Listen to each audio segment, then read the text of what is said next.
She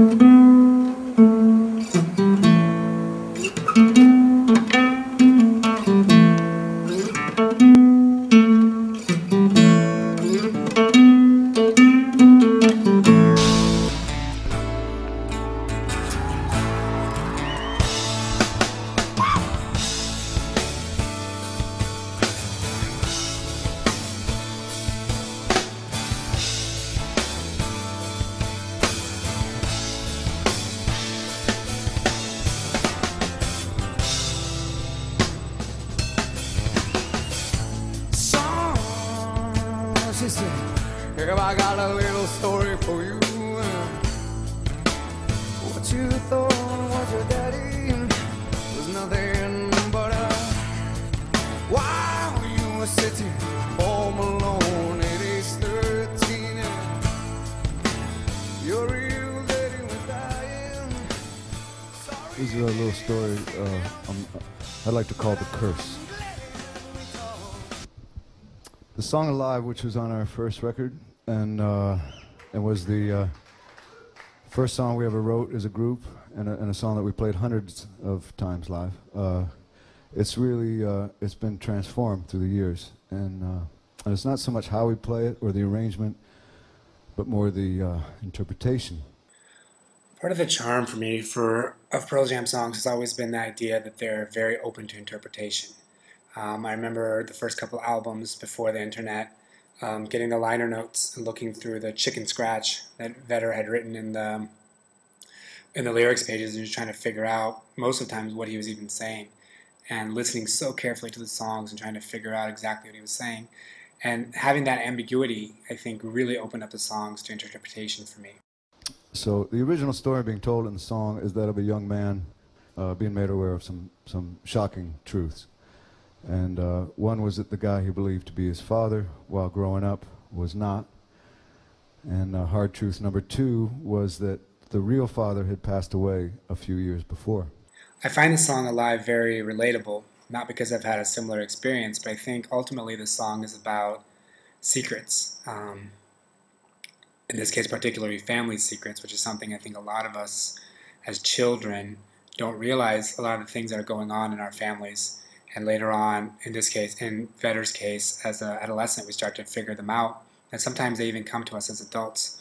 These kind of brooding, dark secrets that kind of follow our families around. And so, like everyone else, I have my share of secrets that I've been slowly exposed to and kind of carry with me wherever I go. This isn't the exact time or the place to publicly air these secrets out, but just I think it's enough to know that part of the charm of Alive is this idea that we all deal with things that are oftentimes way too difficult for children or adolescents to deal with. And a lot of times, even as adults, we have a hard time dealing with these family secrets and trauma and abuse and things that have gone on in our lives. Now, as if adolescence wasn't tough enough. So when the mom relays this information of the real father's death it leaves the kid who's not terribly stable at that point in his development plenty confused. And I know this because I knew the guy.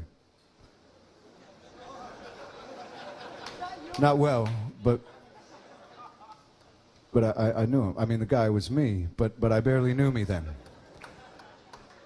There was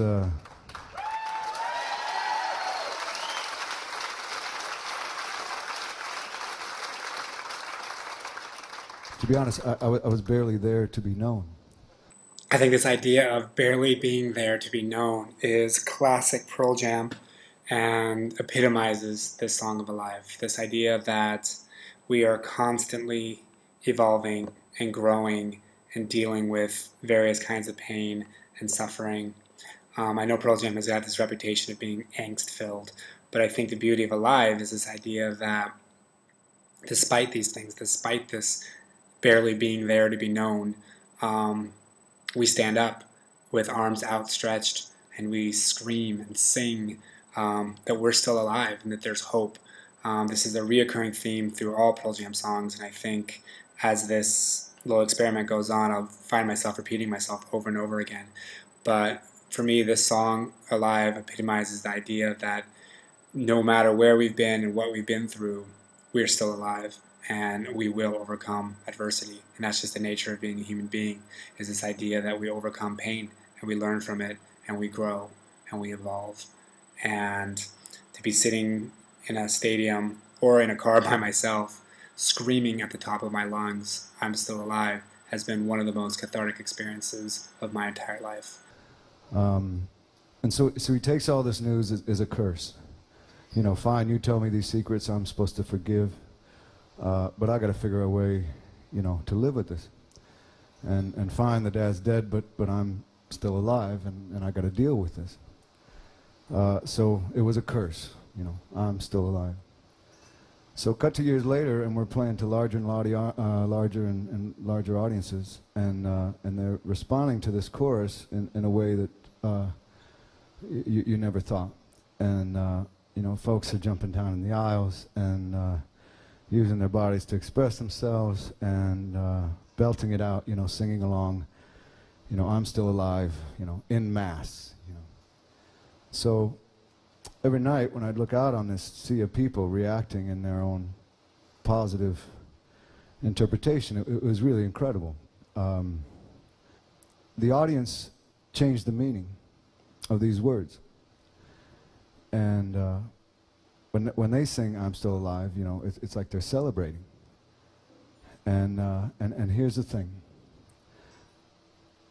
When they changed the meaning of those words,